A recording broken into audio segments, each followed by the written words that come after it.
Hi friends, എല്ലാവർക്കും പൊടീസ് വേൾഡിലേക്ക് സ്വാഗതം. ഇന്ന് നേന്ത്രപ്പഴം ഉപയോഗിച്ചിട്ട് ഒരു 10 മിനിറ്റ് കൊണ്ട് റെഡിയാക്കി എടുക്കാൻ പറ്റിയിട്ടുള്ള കിടിലൻ സ്നാക്കിൻ്റെ റെസിപ്പി ആയിട്ടാണ് ഞാൻ വന്നിട്ടുള്ളത്. കുട്ടികളൊക്കെ സ്കൂളിൽ നിന്ന് വരുമ്പോൾ ഇതൊന്ന് തയ്യാറാക്കി കൊടുക്കുകയെന്നുണ്ടെങ്കിൽ അവർക്ക് തീർച്ചയായിട്ടും ഇഷ്ടപ്പെടും. അതുപോലെ തന്നെ വീഡിയോ ഇഷ്ടമാണെന്നുണ്ടെങ്കിൽ പ്ലീസ് ഒന്ന് ലൈക്കും കൂടി ചെയ്തേക്കണേ. അപ്പോൾ നമുക്കിതെങ്ങനെ തയ്യാറാക്കുന്നതെന്ന് നോക്കാം. അപ്പോൾ നമ്മുടെ സ്നാക്ക് തയ്യാറാക്കുന്നതിനായിട്ട് ഞാനിവിടെ 2 നേന്ത്രപ്പഴമാണ് എടുത്തിട്ടുള്ളത്. അത്യാവശ്യം പഴുത്ത പഴമാണ് എടുത്തിട്ടുള്ളത്. ഇതിലും പഴുപ്പ് കൂടിയ പഴമാണെങ്കിലും കുഴപ്പമില്ല കേട്ടോ.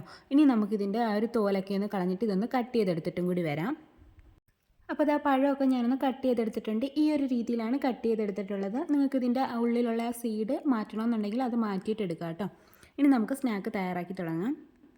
അതിനായിട്ടൊരു കടായിലേക്ക് 1 ടേബിൾ സ്പൂൺ അളവിൽ നെയ്യൊന്ന് ഒഴിച്ചു കൊടുക്കാം. നെയ്യൊന്ന് ചൂടായി വരുമ്പോഴേക്കും നമ്മൾ കട്ട് ചെയ്തെടുത്ത് വെച്ചിട്ടുണ്ടായിരുന്ന നേന്ത്രപ്പഴം ഇതിലേക്ക് ചേർത്ത് കൊടുക്കാം. എന്നിട്ടൊന്ന് വഴറ്റി കൊടുക്കാം. നന്നായിട്ട് തന്നെ വഴറ്റിയെടുക്കണം കേട്ടോ. ഫ്ലെയിം ഒരു മീഡിയത്തിൽ വെച്ചിട്ട് നന്നായിട്ടൊന്ന് വഴറ്റിയെടുക്കാം. അപ്പോൾ അത് ആ നേന്ത്രപ്പഴമൊക്കെ നെയ്യിൽ കിടന്ന് നന്നായിട്ടൊന്ന് വഴണ്ടു വന്നിട്ടുണ്ട്. ഇത് കുറച്ചൊന്ന് ഉടഞ്ഞു വന്നിട്ടുണ്ട്. ബാക്കിയുള്ളതും കൂടി നമുക്കൊന്ന് ഉടച്ചു കൊടുക്കാം. എല്ലാം ഒന്നും ഉടഞ്ഞില്ലെങ്കിൽ ഒരുവിധമൊക്കെ നമുക്കൊന്ന് ഉടച്ചിട്ടെടുക്കാം. നല്ല പഴുത്ത നേന്ത്രപ്പഴമൊക്കെ ആണെന്നുണ്ടെങ്കിൽ നന്നായിട്ട് തന്നെ നമുക്ക് ഉടഞ്ഞു കിട്ടും. അപ്പോൾ അതൊന്ന് ഉടച്ചിട്ടെടുക്കാം.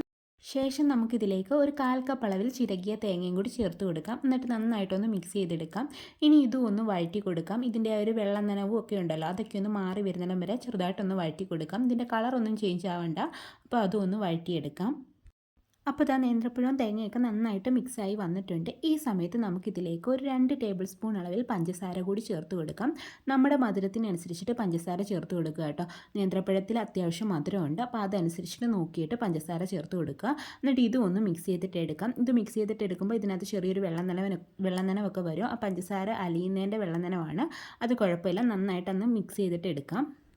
അതിനുശേഷം നമുക്കിതിലേക്ക് കുറച്ച് അണ്ടിപ്പരിപ്പ് ഒന്ന് ചതച്ചെടുത്തതും കൂടി ചേർത്ത് കൊടുക്കാം. കയ്യിലുണ്ടെങ്കിൽ ചേർത്ത് കൊടുത്താൽ മതി കേട്ടോ. അല്ലാന്നുണ്ടെങ്കിൽ ഇതിന് പകരം ബദാമോ മറ്റെന്തെങ്കിലും നട്ട്സ് ചേർത്ത് കൊടുക്കാവുന്നതാണ്. എന്നിട്ട് നന്നായിട്ടൊന്ന് മിക്സ് ചെയ്തിട്ട് എടുക്കാം. ഇത് നിങ്ങൾക്ക് വേണമെന്നുണ്ടെങ്കിൽ ആദ്യം നെയ്യിൽ മൂപ്പിച്ചിട്ട് വേണമെങ്കിൽ എടുക്കാം കേട്ടോ. ഞാനങ്ങനെ ചേർക്കുന്നില്ല, ഇങ്ങനെ അങ്ങ് ചേർത്ത് കൊടുക്കുകയാണ്. നിങ്ങൾക്ക് ആ ഒരു നെയ്യിൽ വറുത്തിട്ട് ചേർക്കണമെങ്കിൽ അങ്ങനെ ചേർത്ത് കൊടുക്കുക കേട്ടോ. എന്നിട്ട് നന്നായിട്ടൊന്ന് മിക്സ് ചെയ്തിട്ട് എടുക്കാം. പിന്നീട് ഇതിലേക്ക് ഒരു നുള്ളളവിൽ ഉപ്പും കൂടി ഒന്ന് ചേർത്ത് കൊടുത്തിട്ട് നന്നായിട്ട് മിക്സ് ചെയ്തിട്ടെടുക്കാം. മധുരം ഒന്ന് ബാലൻസ് ചെയ്യാൻ വേണ്ടിയിട്ടാണ്.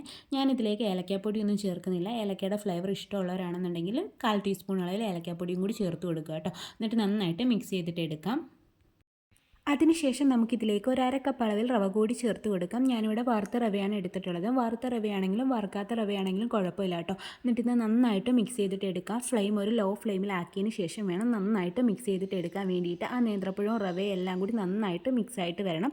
അതുവരെ നല്ലതുപോലെ നമുക്കൊന്ന് ഇളക്കി കൊടുക്കാം. അപ്പോൾ അത് ഞാൻ നന്നായിട്ട് മിക്സ് ചെയ്തെടുത്തിട്ടുണ്ട്. ഇനി നമുക്ക് ഫ്ലെയിം ഓഫ് ചെയ്തിട്ട് ഇതിൻ്റെ ചൂടൊന്ന് മാറുന്നിടം വരെ ഒന്ന് മാറ്റി വെക്കാം. അപ്പോൾ ഇതാ നേന്ത്രപ്പഴത്തിൻ്റെ റവയുടെ ആ മിക്സിൻ്റെ ചൂടൊക്കെ ഒന്ന് മാറി വന്നിട്ടുണ്ട്. ഇനി നമുക്കിതൊന്ന് ഷേപ്പാക്കി എടുക്കാം. ഞാനിവിടെ ഉരുളകളാക്കിയാണ് എടുക്കുന്നത്.